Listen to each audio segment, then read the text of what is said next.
In this sum also, we are going to see about the residential status of an individual. So here, Mr. Venkatesh, so he is an individual who was born and brought up in India.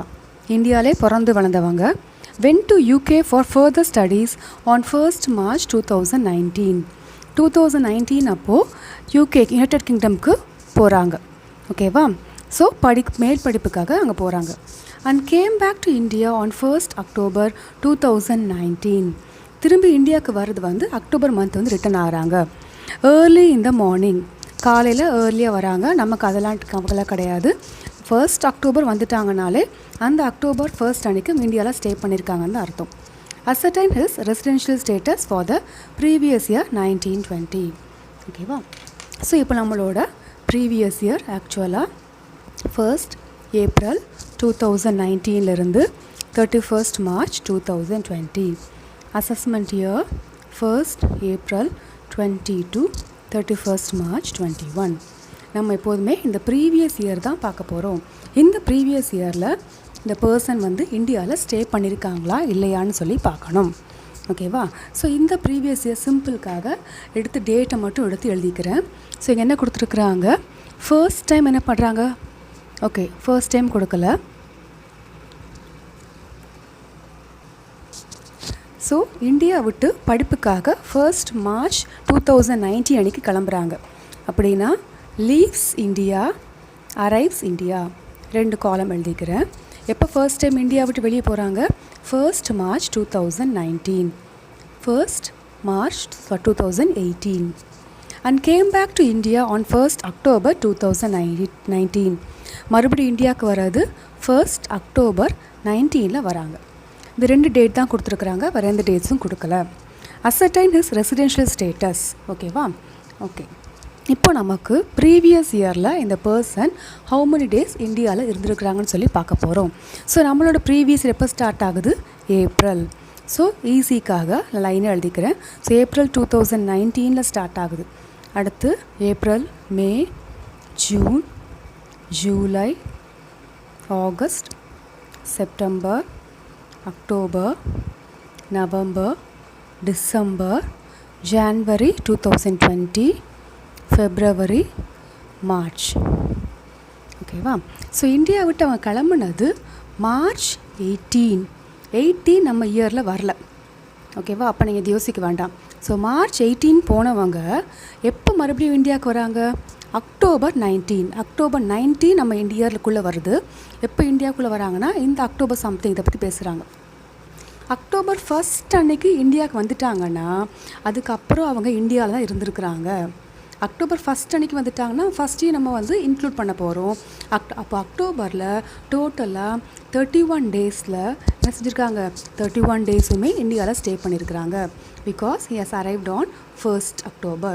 1st வந்ததுனால நம்ம அந்த டேட்டையும் consider பண்ணணும். அப்போ அந்த 1லேருந்து அதுக்கப்புறமா இருக்கிறது எல்லாமே இந்தியாவில் இருந்திருக்கிறாங்க. ஏன்னா அதுக்கப்புறம் மறுபடியும் அவங்க இந்தியா விட்டு வெளியே போனாங்களான்னு சொல்லி ஒன்றுமே கொடுக்கல. அப்போ என்ன அசியூம் பண்ணிக்க போகிறோம், அதுக்கப்புறம் அவங்க இந்தியாவில் இருந்திருக்கிறாங்க. ஸோ இதுக்கு முன்னாடி தான் என்ன இல்லை, அவங்க இந்தியாவில் இல்லை. So dash.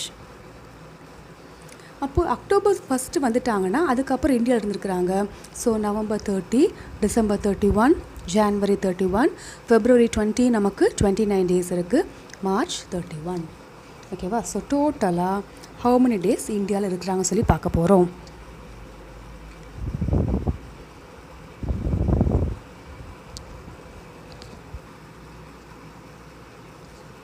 ஸோ டோட்டலாக அந்த பர்சன் இந்தியாவில் 183 டேஸ் ஸ்டே பண்ணியிருக்கிறாங்க. இப்போது நம்மளோட ஃபர்ஸ்ட் கண்டிஷன்ஸ் செக் பண்ண போகிறோம். ரெசிடென்ஷியல் ஸ்டேட்டஸ் பொறுத்த வரைக்கும் நமக்கு 2 கண்டிஷன்ஸ் இருக்குது. ஃபர்ஸ்ட் கண்டிஷன், பேசிக் கண்டிஷன். ஸோ பேசிக் கண்டிஷனில் ஃபர்ஸ்ட் கண்டிஷன் என்ன சொல்லுது, stay in India during the previous year for at least 182 days.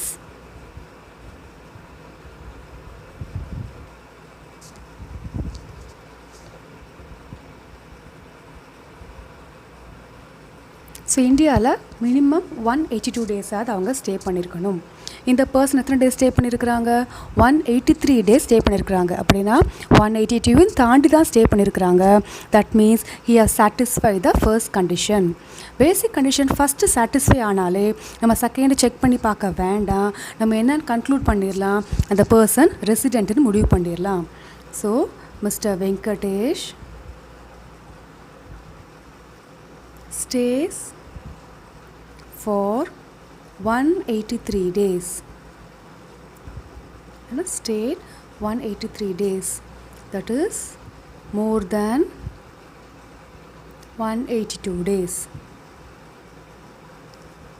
So he satisfied this condition.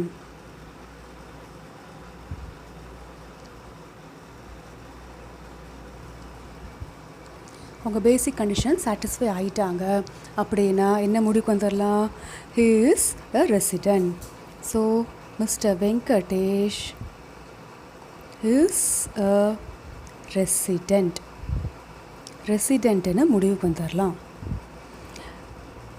Once we have concluded that he is a resident, we have to go to the additional condition.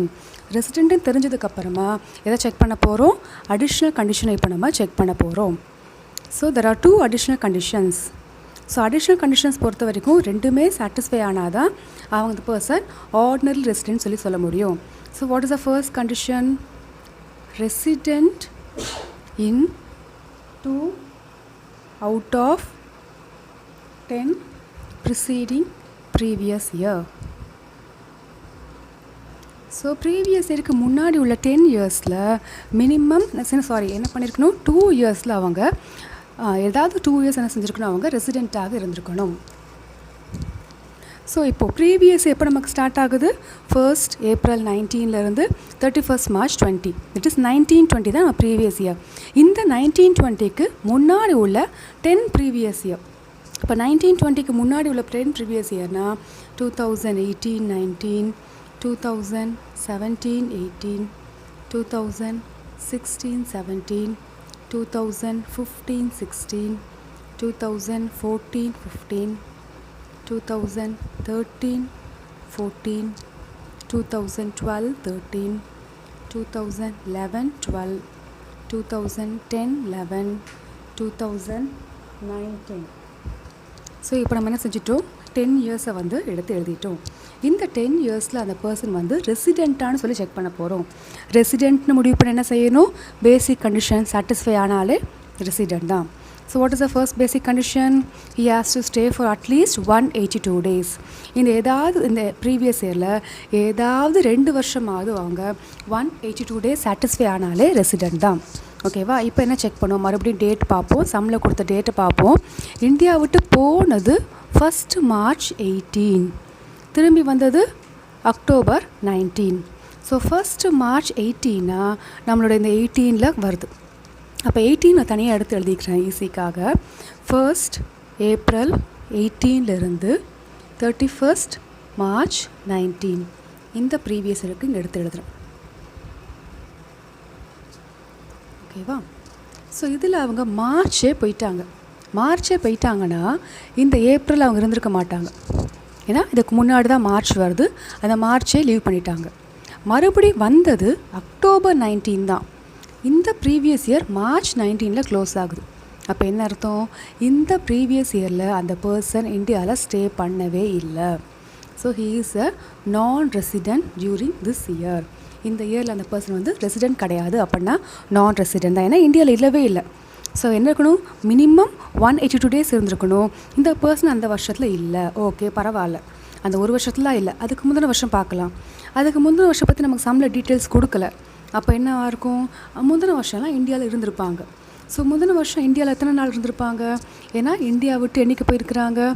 1st March 18.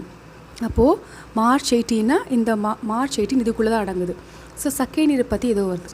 Second year ஈஸிக்காக எடுத்து எழுதிக்கிறேன். 1st April 17 ஆரம்பித்து 31st March 18 முடியும். So 1st March கிளம்பிட்டாங்க India விட்டு. அப்படின்னா இந்த 31st March இந்த டேட்குள்ளே அவங்க இருந்திருக்க மாட்டாங்க.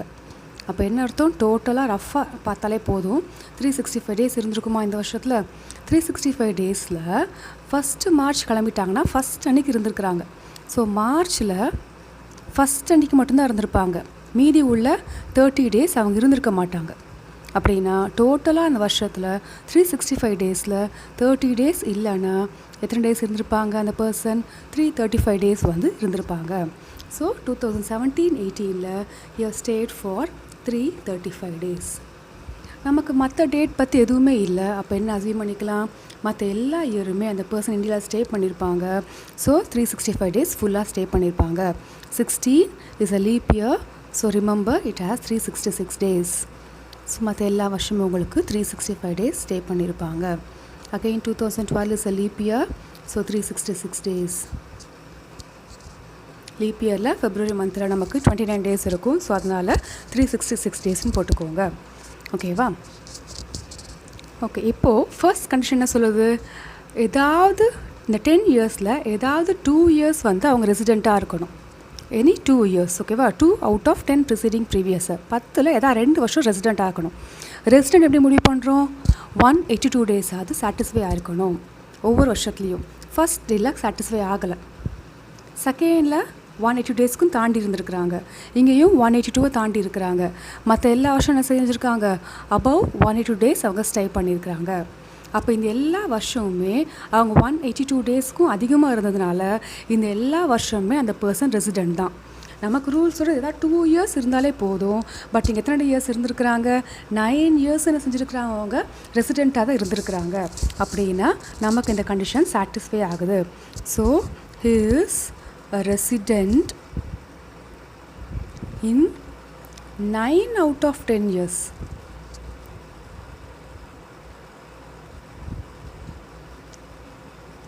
ஓகேவா? ஸோ 10ல் 9 வருஷமாக ரெசிடெண்ட் ஆகிருக்காங்க. ஸோ நமக்கு இன்னும் சிம்பிளாக முடிஞ்சு போச்சு. நமக்கு 2 இருந்தாலே போதும். 2வை தாண்டி இருந்ததுனால அப்போ இந்த பர்சன் வந்து இந்த கண்டிஷனுக்கு சாட்டிஸ்ஃபை ஆகிறாங்க. Hence he satisfies this condition. இந்த பர்சன் இந்த கண்டிஷனை சாட்டிஸ்ஃபை ஆகிறாங்க. இந்த கண்டிஷனை சாட்டிஸ்ஃபை ஆகிட்டாங்கன்னா we have to check the second condition. So second condition என்ன சொல்லுது, stays in India for at least 730 days during 7 preceding previous year. So preceding previous இயருக்கு முன்னாடி உள்ள 7 இயர்ஸில் டோட்டல் எத்தனை டேஸ் இருந்திருக்கணும், 730 டேஸ். நம்ம ஏற்கனவே இங்கே கால்குலேட் பண்ணிட்டோம், 10 இயர்ஸ் பார்த்துருக்குறோம். இங்கே 7 இயர்ஸ் தான் இருக்குது. ப்ரிசீடிங் இயர் ப்ரீவியஸ் இயருக்கு முன்னாடி உள்ள 7 இயர். அப்போ ப்ரீவியஸ் இயர் நமக்கு 1920 இருக்கும்போது முன்னாடி உள்ள 1819 7 இயர்ஸ் பார்க்க போகிறோம்.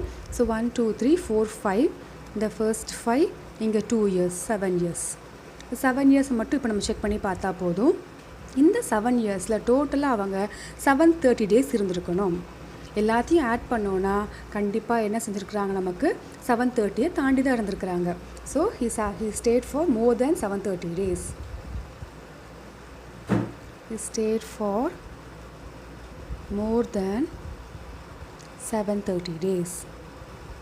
So Mr. Venkatesh என்ன முடிவுக்கு வரலாம், அடிஷ்னல் கண்டிஷன் ரெண்டுமே சாட்டிஸ்ஃபை ஆகிறாங்க. ஓகேவா? ஸோ மிஸ்டர் வெங்கடேஷ் இஸ் இங்கே சொன்ன மாதிரி is a resident. Additional condition ரெண்டுமே சாட்டிஸ்ஃபை ஆகிறதுனால என்ன கன்க்ளூட் பண்ணிடலாம், அண்ட் ஆர்டினரிலி ரெசிடெண்ட்.